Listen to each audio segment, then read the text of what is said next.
Assalamualaikum warahmatullahi wabarakatuh. Nama saya Muhammad Sana Rashid, 411-240-10019 dari Fakultas Teknik jurusan Teknik Sipil. Di sini saya akan presentasikan tugas besar 1 Pancasila, dosen pengampunya Bu Siti Munawati, Dokter Magister Pendidikan Islam, dengan judul Dampak Pendidikan di Indonesia setelah pelantikan Presiden Indonesia ke-8 Prabowo Subianto. Abstrak. Isi yang akan dibahas pada presentasi ini adalah dampak potensial dari Presiden Prabowo Subianto terhadap sektor pendidikan di Indonesia. Penelitian ini menggunakan analisis kualitatif dengan mengulas literatur dan studi sebelumnya mengenai transisi politik dan pengaruhnya terhadap sistem pendidikan. Pada kurikulum Merdeka Belajar, pendidikan di Indonesia mengalami penurunan. Pada era Prabowo, terjadi perubahan sistem pendidikan yang salah satunya sudah dilaksanakan adalah dibagi Menteri Pendidikan menjadi 3 bagian. Dengan dilakukannya hal tersebut, diharapkan era Prabowo Subianto sebagai Presiden ke-8 bisa meningkatkan kembali kualitas pendidikan di Indonesia dan meningkatkan kompetensi siswa atau siswi. Nama pendahuluan. Prabowo Subianto Joyo Hadikusumo adalah seorang politikus, pengusaha, dan jenderal purnawirawan TNI yang kini menjabat sebagai Presiden Indonesia ke-8 sejak 20 Oktober 2024. Bersama wakilnya Gibran Rakabuming-Raka, Prabowo dipilih oleh masyarakat dengan harapan akan membawa perubahan signifikan. Salah satu bidang yang akan menjadi fokus utama adalah pendidikan. Prabowo menegaskan bahwa perubahan yang akan dirancangkan dalam pendidikan tidak akan bersifat drastis, namun diharapkan bisa mendorong kemajuan dan menghindari stagnasi dalam pengembangan pendidikan nasional. Dalam langkah awal, Prabowo melakukan rekonstruksiasi Kementerian Pendidikan menjadi 3 lembaga terpisah, yaitu Kementerian Pendidikan Dasar dan Menengah, kemudian Kementerian Pendidikan Tinggi, Sains dan Teknologi, serta Kementerian Kebudayaan. Pembagian ini dilakukan untuk memberi ruang lebih bagi pengembang pendidikan tinggi dan teknologi agar dapat bersaing di era global. Struktur kementerian baru ini dipimpin oleh tokoh-tokoh berpengalaman seperti Profesor Satrio Sumantri Bojonegoro sebagai Menteri Pendidikan Tinggi, Sains dan Teknologi, diharapkan mampu mempersiapkan pendidikan tinggi menghadapi tantangan globalisasi. Tantangan utama yang dihadapi sektor pendidikan tinggi di Indonesia adalah kesenjangan antara kualitas pendidikan dan kebutuhan pasar kerja.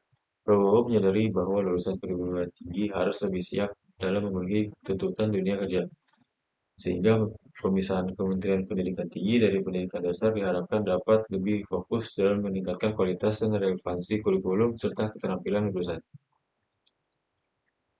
Di sisi lain, pada tahun 2021, masa kepemimpinan Presiden Joko Widodo telah melahirkan kurikulum Merdeka sebagai upaya merespon perubahan dalam dunia pendidikan. Namun penerapan kurikulum ini menghadapi kritik, terutama terkait hasil kompetisi siswa dalam bidang membaca dan matematika. Dalam evaluasi, sistem Merdeka Belajar dianggap kurang efektif karena banyak siswa masih mengalami kesulitan dalam penguasaan dasar literasi dan numerasi. Kritik lainnya terhadap sistem pendidikan pada era tersebut adalah penghapusan ujian nasional. Keputusan ini diambil dengan tujuan mengurangi tekanan pada siswa. Namun beberapa pihak menilai hal ini turut menurunkan standar lulusan sekolah. Lulusan yang sebelumnya harus memenuhi kriteria kelulusan yang ketat kini dapat lulus tanpa standar yang jelas, yang menurut kebagian kalangan berkontribusi terhadap menurunnya kualitas lulusan.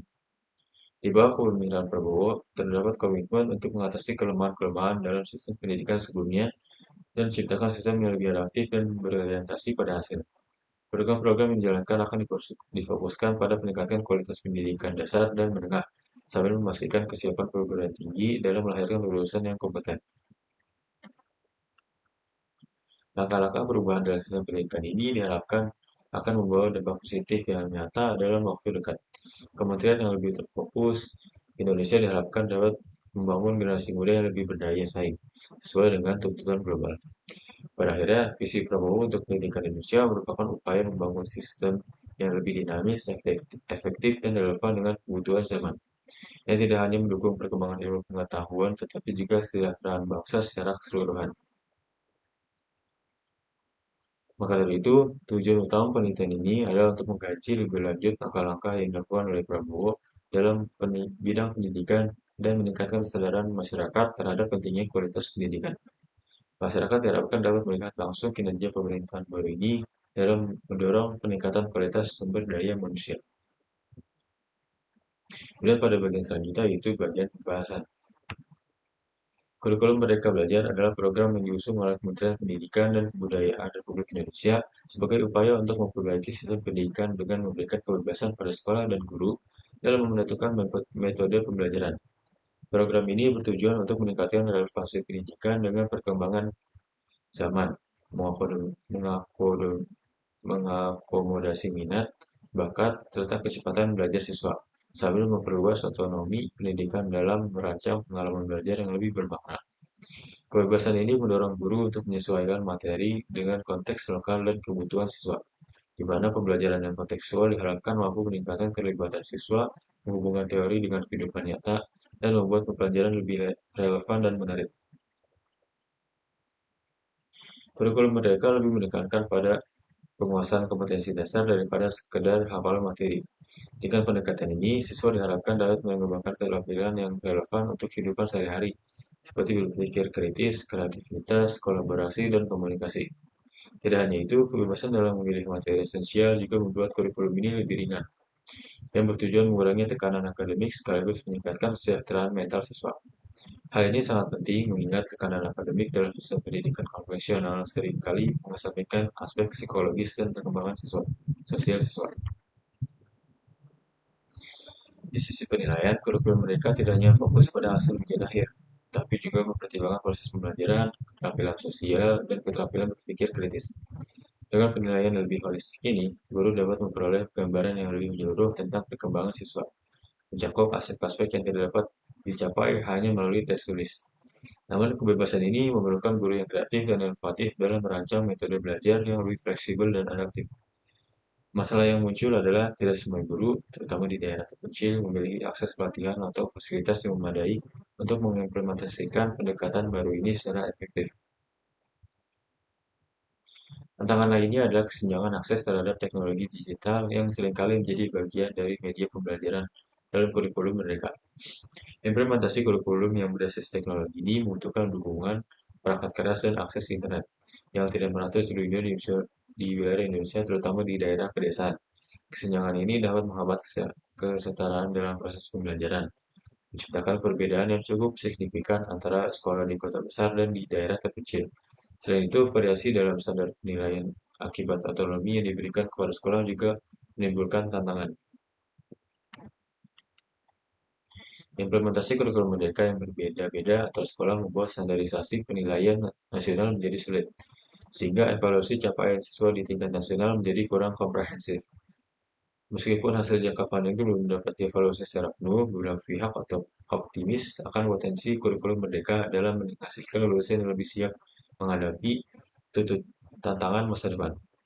Namun diperlukan evaluasi berkelanjutan dan perbaikan kebijakan untuk menjembatani tantangan yang ada, khususnya dalam meningkatkan kesiapan guru dan penyiapan sarana penunjang yang merata di seluruh Indonesia. Tantangan ini diperkuat dengan fakta rendahnya skor PISA atau Programme for International Student Assessment siswa Indonesia pada tahun 2022 yang disoroti oleh Presiden Joko Widodo. Pada saat itu, skor Indonesia dalam bidang membaca, matematika, dan sains menunjukkan penurunan kualitas pendidikan. Hal ini menunjukkan bahwa masih banyak yang harus dibenahi, baik dari segi kurikulum, kesiapan guru, maupun infrastruktur pendidikan untuk mendukung proses belajar yang lebih efektif. Dalam pandangan Jokowi, rendahnya prestasi bisa diakibatkan oleh faktor-faktor seperti besarnya jumlah siswa dengan prestasi rendah, serta masalah tingginya angka pengulangan kelas, serta masalah ketidakhadiran siswa. Jokowi mendorong perbaikan menyeluruh dalam sistem pendidikan dengan meningkatkan kualitas guru dan integrasi penyesuaian kurikulum agar lebih relevan dan integrasi teknologi untuk menciptakan proses pembelajaran yang lebih efektif. Secara keseluruhan, kurikulum merdeka merupakan langkah positif menuju reformasi pendidikan yang lebih adaptif dan inklusif, meskipun perlu ditopang dengan peningkatan fasilitas dan dukungan yang memadai agar dapat diimplementasikan secara merata di seluruh Indonesia. Penguatan bidang pendidikan menjadi salah satu fokus utama Presiden Prabowo Subianto. Pemerintah berencana membangun sekolah unggulan terintegrasi dengan anggaran sekitar 4 triliun sebagai upaya peningkatan mutu pendidikan di Indonesia. Masalah kualitas pendidikan telah lama menjadi perhatian, terutama setelah data PISA menunjukkan penurunan skor Indonesia dalam literasi, matematika, dan sains dari tahun 2015 hingga 2022.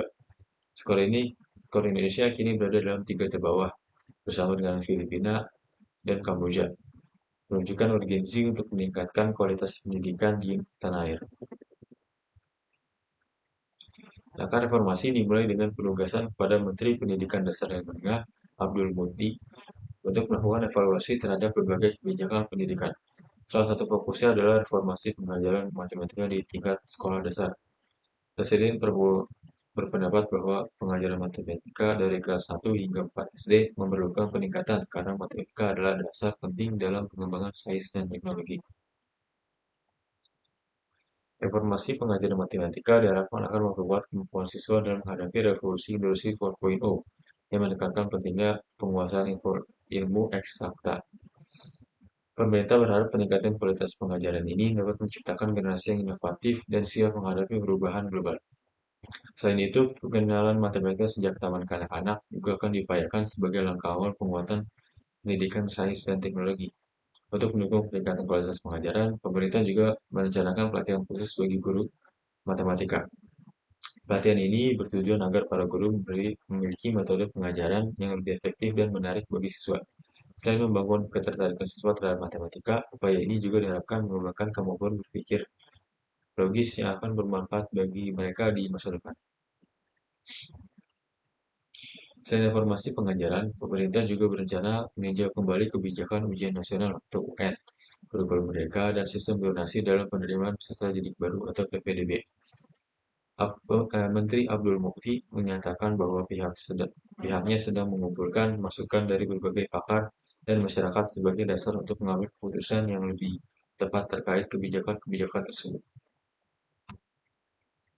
Kemudian pada bagian terakhir yaitu kesimpulan. Kesimpulan yang saya dapatkan adalah beberapa langkah yang dilaksanakan untuk meningkatkan kualitas pendidikan pada masa kepemimpinan Prabowo adalah pemisahan Kementerian Pendidikan menjadi tiga lembaga khusus, yaitu kemudian evaluasi kebijakan kurikulum mereka, peninjauan ujian nasional, serta pengembangan skala unggulan terintegrasi dengan anggaran besar. Reformasi pengajaran matematika dan pelatihan guru juga menjadi prioritas, terutama untuk membangun fondasi yang lebih kuat bagi siswa.